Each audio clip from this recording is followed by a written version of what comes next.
kaeling rumingkang di bumi alam namun kasasalam teh nafsu nu mata kaduhu badan anu katon Tuhan.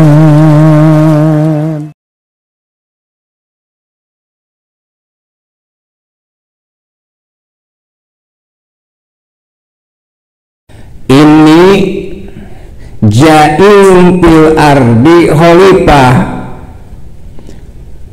saestuna kaula rek ngajadikeun di bumi khalifah. Pan kitu eta cek firman pangeran ka para malaikat. Ayeuna naon anu dijadikeun ku pangeran pikeun jadi khalifah di bumi?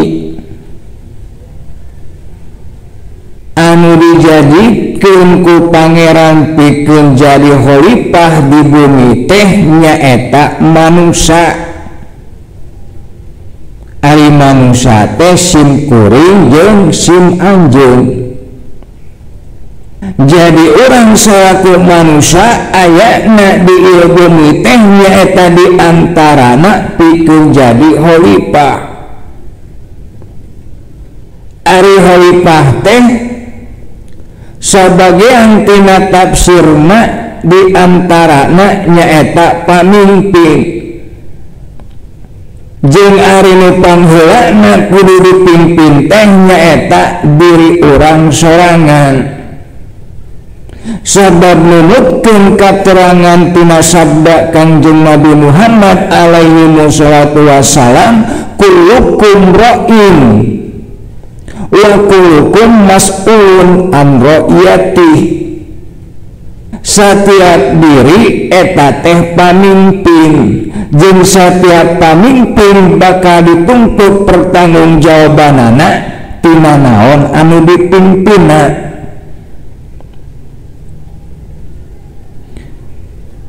Jadi anjeun teh pamimpin, nyaeta pamimpin tina alam diri, nyaeta diri anjeun sorangan.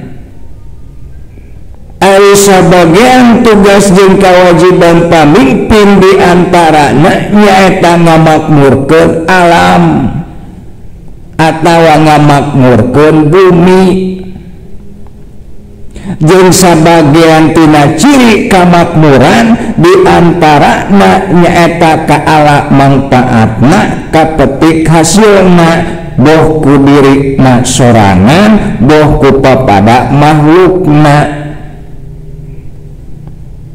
Da ayeuna urang nyokot konsep khalifah atawa konsep pamimpin menurut falsafah karuhun orang Sunda. Anu bahasa nate nyaeta make bahasa silip jeung siloka. Cek ilmu karuhun mah disebut nate lalaki langit lalanan jagat. Ayeuna lamun ku urang ditingali secara asal usulna, menurut kana sejarah nama kampung asalna manusia teh nyaeta ku istilah karuhunna disebut sawarga manioka. Lamun dihartikeun eta sawarga manioka dina konteks keberadaan orang ayeuna di alam dunya, ari sawarga teh hartina sawargi, ari sawargi teh hartina sadulur, hartina sakabeh manusia sa alam dunya dihirup di zaman orang ayeuna eta teh sadulur. Saturunan nyaeta turunan Adam. Sedengkeun ari mani hartina nyaeta cikal bakal manusia anu ngajadi. Jeung ari loka hartina alam.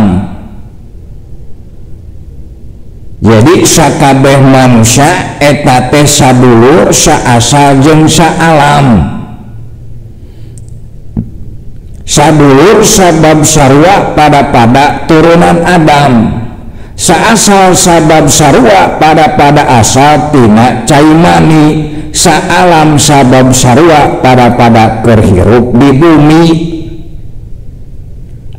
Tuluy ayeuna kudu kumaha ari hirup jeung sadulur, kudu kumaha ari hirup jeung saasal jeung saalam. Nyaeta kudu silih asa, silih asi, silih asu, kudu alakur. Muncul paribasa tiamah kudu runtut raut sauyunan sagugut sapihandean kacai jadi salui kadarat jadi salebak. Kudu silih tulungan, silih pajukeun, silih bekerja sama dina ngayakeun kealusan. Ulah sabalikna, ulah daek diadukeun sabab ari nu daek diadukeun mah domba. Ulah silih pacok wae sabab nu silih pacok wae mah hayam. Ulah silih segag wae sabab nu silih segag mah da anjing, lain manusia heueuh. Da anjeun si inget kadinya yen anjeun teh manusia disebutna oge khalifah. Darajatna saluhureun binatang, saluhureun jin, saluhureun malaikat. Pangunggulna di antara makhluk anu dijadikeun ku Gusti Allah. Tuluy ari manusia eta teh mangrupakeun pamimpin triloka. Ari tri teh hartina tilu, ari loka teh alam, jadi anjeun teh pamimpin tilu alam. Nyaeta kahiji jagat luhur, kadua jagat kajinan, katilu jagat raya. Ceuk hakikatna ari jagat luhur nyatana dina diri anjeun teh nyaeta ucapan anjeun. Ari jagat kajinan nyaeta alam anu teu katempo ku panundahir. Nyatana dina diri anjeun nyaeta tekad anjeun. Sedengkeun ari jagat raya nyaeta laku lampah anjeun. Jadi geura urus, geura kelola, geura pimpin eta tilu jagat atawa tilu alam anu aya dina diri anjeun sorangan, nyaeta tekad, ucap jeung lampah supaya ngahasilkeun kamakmuran. Tuluy bakal hasil eta kamakmuran lamun dipimpina ku budak angon. Ari budak angon ulina teh sok dibibirit leuwih, jelema teh jauh ka bedug anggang kadulag. Urang mate orang kampung bau lisung. Ari imahna cirina nyaeta batu satangtung, dihatepan ku handeulung, ditihangan ku hanjuang. Naon artina? Muka hiji budak angon. Ari budak di dieu lain lamun harti budak oleho, tapi nu dimaksud budak di dieu mah nyaeta abid. Ari abid teh hamba, nyaeta jalma anu salawasna ngabdi ka Gusti Allah. Lamun cek istilah paribasana, lahir kaulaning Gusti, batin kaulaning nu kagungan maha agung. Muncul keterangan dina Al-Quran mah atiullaha wa atiur rasul wa ulil amri minkum.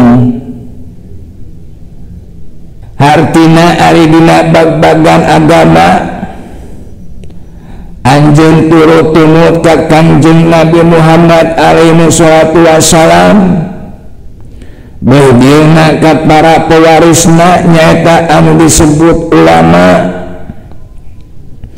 sedangkan ari dina urusan dunia seperti urusan bermasyarakat, berekonomi, bersosial, berpolitik jeung sajabana anjeun patuh ka umaro nyaeta ka pamarentah.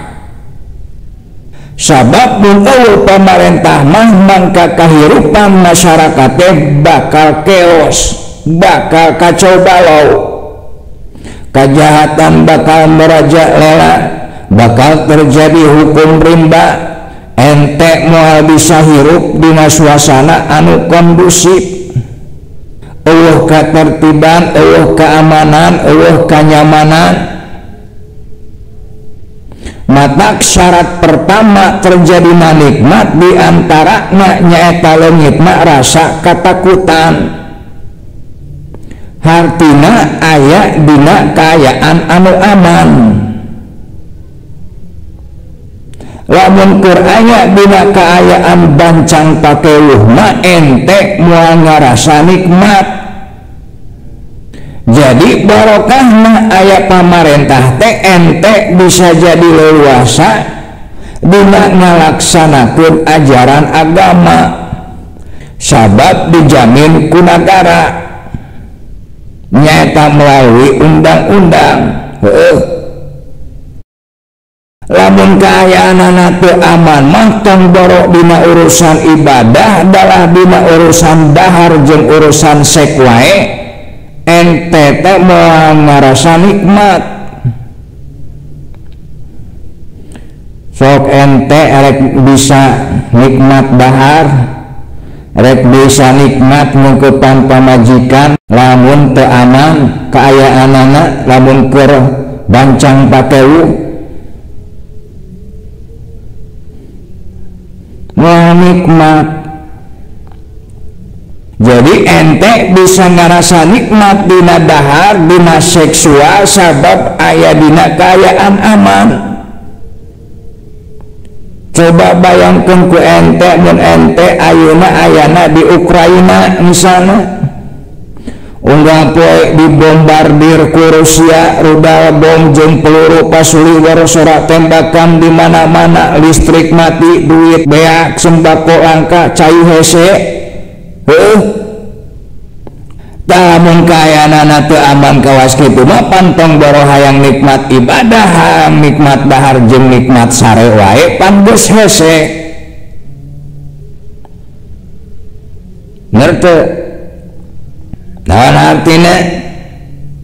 Artina urang kudu ngilu ngarawat kana tegakna ieu nagara, kana utuhna ieu NKRI.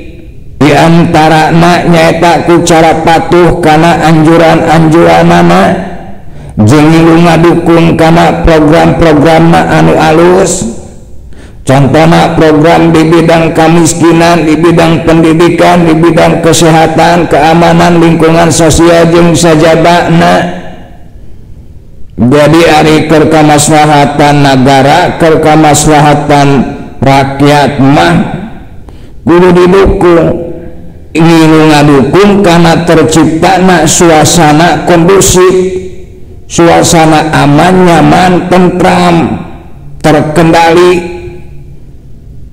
Jadi taat ka Kangjeng Rasul jeung taat ka ulil amri eta disebut kaulaning Gusti. Sedangkan ibadah bakti ka Gusti Allah disebut kaulaning nu kagungan Maha Agung. Itu ayeuna naon sababna bakal makmur lamun dipimpin ku budak angon.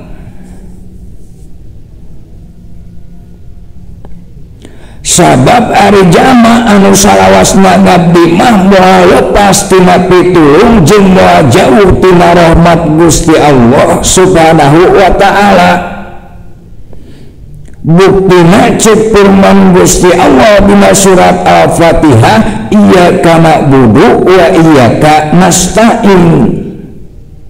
Ari iyyaka na'budu wa iyyaka nasta'in teh eta teh saayat atawa sakalimat, hartina ngahiji atawa mangrupakeun satu kesatuan.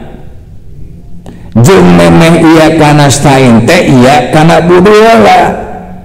Hartina asup heula anjeun kana pangabdian kakara anjeun bakal panggih jeung pitulung. Jadi lawangna pitulung teh nyaeta pangabdian. Cirina pangabdian diantarana dina migawe amal ibadah, amal ubudiyah jeung amal ubudah kabeh ridho jeung ikhlas karena Allah. Nu kaduana ari jaman salawasna ngabdi mah moal jauh tina rahmat. Sabab ceuk kateranganana inna rahmatallahi qaribun minal muhsinin. Saestina ari rahmat Gusti Allah deukeut ti jalma-jalma anu muhsinin, nyaeta anu ibadahna, anu amal solehna ridho jeung ikhlas karena Allah. Cirina diantarana nyaeta teu kapangaruhan kurobahna kaayaan, reker sempit reker lapang tetep mayang dina ibadahna, tetep anteng dina ubudiyahna. Eta falsafah dina budak. Mata mun anjeun geus jadi budak mangka sakabeh anggota wujud anjeun anu dohir jeung anu batin teh bakal kaangon, hartina terkendali. Culi teu sadenge-dengena mun lain kana dengeunana, panon teu satempo-tempona mun lain kana tempoeunana, bibir teu saucap-ucapna mun lain kana ucapeunana, leuleuh teu sacokot-cokotna mun lain kana cokoteunana, jeung saterusna. Nu kadua ari budak angon ulina teh di bibirit leuwih. Ari leuwih teh hartina jero, ari jero teh hartina nyuprih ilmuna teh nepi ka jero, teu ngan saukur sakadar syariat hungkul. Sabab setiap aya syariatna tentu aya tarekatna, aya hakikatna, aya makrifatna. Matak mun geus menguasai ilmu nepi ka jero moal kabobodo tenjo kasamaran tingali, hartina bakal bisa meleman diri sorangan, meleman diri batur jeung meleman zaman. Moal katipu jeung kabobodo boh ku pikiran jeung ku hawa nafsu na sorangan, boh ku pikiran jeung hawa nafsu batur, boh ku fenomena-fenomena atawa ku perubahan-perubahan anu terjadi di ieu alam dunya, dina kahirupan ieu alam dunya. Nu katilu jelemana teh urang kampung Baulisung. Ari urang kampung teh hartina orisinil, masih keneh polos, can kacampuran kuno anyar, kuno aneh-aneh. Artina tara nambahan jeung nurangan kana tetekon anu aslina. Mun enya cek enyana, mun lain cek lainna. Contoh misalna rukun Islam ti dituna teh 5, angger we 5 teu dikurangan jadi 4, teu ditambahan jadi 6. Contohna deui mun ceuk ti dituna halal, mun ceuk ti dituna haram. Tara ngahalalkeun kanu haram, tara ngaharamkeun kanu halal. Jeung saterusna ari Baulisung hartina bolokot ku gawe. Tara loba saur tanpa bukur, tara loba nyarita tanpa nyata. Jadi ari nu Baulisung mah ngocoblakna teh nyaeta ngocoblak ku pagawean, lain ngocoblak ku biwir. Muncek sabda Kangjeng Nabi Muhammad alaihi salatu wasalam mah baligu ani walau ayat, tepikeun ku anjeun ti kaula sok sanajan ngan saayat. Tak tepikeun di dinya aya 2. kahiji tepikeun kana gawena, kadua tepikeun kanu can nyaho. Sedengkeun lamun ceuk firman Gusti Allah Subhanahu wa taala dina Al-Qur'an, fa idza qudiyati sholat fantasiru fil ardh wabtagu min fadlillah wadhkurullaha katsiran la'allakum tuflihun. Di mana anjeun geus rengse ngadegkeun salat, mangka gera ngencar anjeun di luhur bumi teangan anugerah Allah. Artina digawe jeung kudu eling anjeun ka Gusti Allah saloba-lobana sangkan anjeun meunang kauntungan. Jadi bauli sungte maksudna jalma anu pinuh ku gawe. Nalika digawe manehna aya dina dua kasibukan, jasmanina sibuk ku pagawean, ruhanina sibuk ku dzikir ka Gusti Allah. Hartina eueuh renghat nu kaliwat, eueuh kiceup nu kapiceun, dina satiap renghatna napas jeung kiceupna panon, dina satiap angseuna irung, dina satiap peretna panon ka kenca jeung katuhu, jeung dina satiap gerak jeung cicingna teh toleh manehna eling ka Gusti Allah. Nu kaopat jauh ka bedug. Ari jauh ka bedug teh hartina ibadahna ka Gusti Allah teh tara ngadagoan bedug, tapi hideung sorangan, hartina dewasa dina beragamana, cirina teu putus-putus atawa mudawamah. Muncul bahasa dina Al-Qur'an teh amat disebut daimun, alladzina hum ala sholatihim daimun, nyaeta jalma anu teu pegat-pegat dina sholatna. Ari syariatna mah heueuh ngan 5 waktu aya bedugna, tapi hakikatna mah unggal detik. Naon hakikatna? Kahiji akimi sholati lidikri, nyaeta hakikatna teh eling ka Gusti Allah, eta pagawean batina. Nu kadua inna sholata tanha anil fahsya'i wal munkar, eta pagawean dohirna, nyaeta nyegah diri tina tekad ucap lampah anu keji jeung mungkar. Jadi ti detik ka detik manehna eling ka Gusti Allah jeung nyegah diri tina perbuatan keji jeung mungkar. Eta ngaranna jauh ka bedug. Eta kudu dibedugan. Nu kalima anggang kadulag. Ari tadi mah bedug kadengena teh sapoe 5 kali, nyaeta lohor, asar, maghrib, isya, jeung subuh. Sedengkeun ari dulag mah kadengena teh malam lebaran.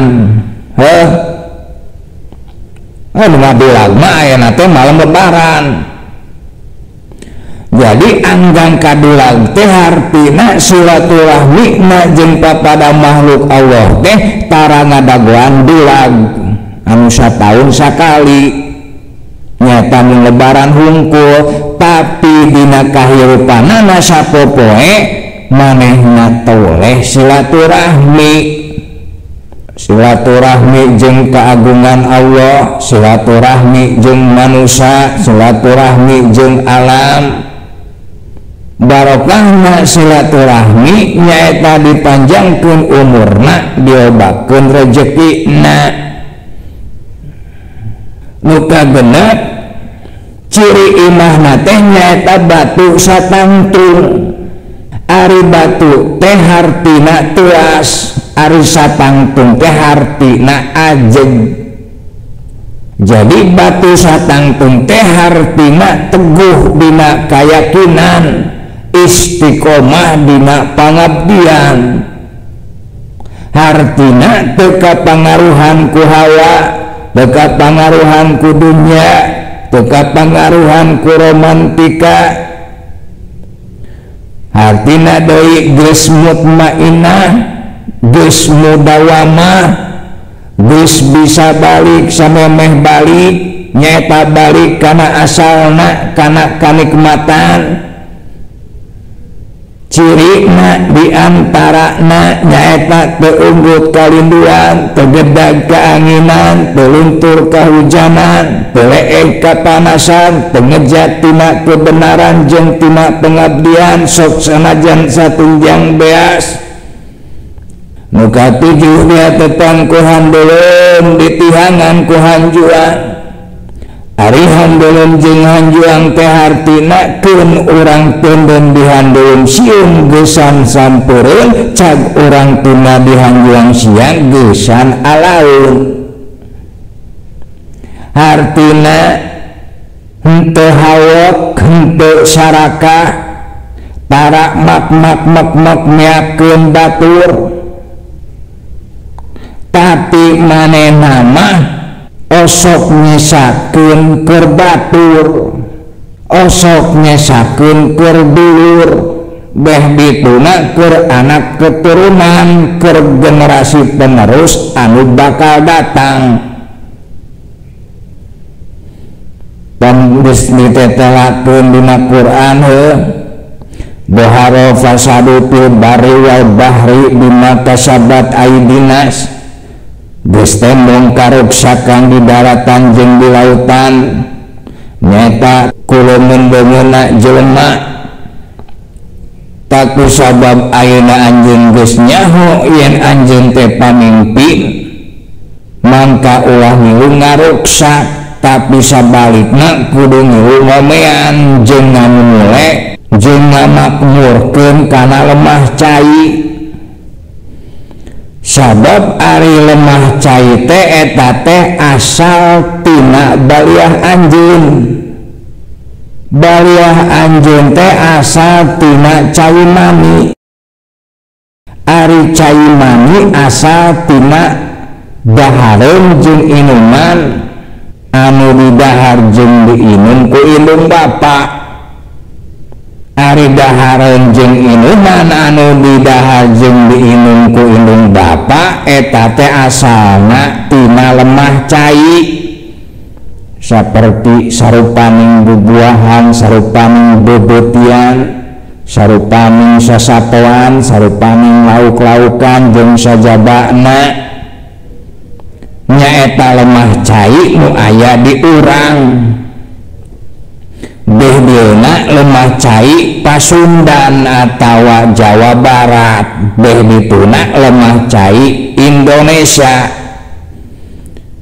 Lain tina lemah cai nu aya di Arabia, di Amerika, di Eropa atawa di Afrika heueuh. Tapi asal tina lemah cai urang. Ta ente teh awak teh asa tilinya, asa tina tanuh jeung asa tina cai anu tempat tinggal orang tua ente. Matak lemah cai urang wajib dijaga ku urang, wajib dimulai ku urang, wajib dimakmurkeun ku urang. Sabab urang asal tilinya syariatna. Rek saha deui anu rek peduli, anu rek ngomean, anu rek ngurus, anu rek ngarawat ka lemah cai urang, lamun lain urang sorangan heuh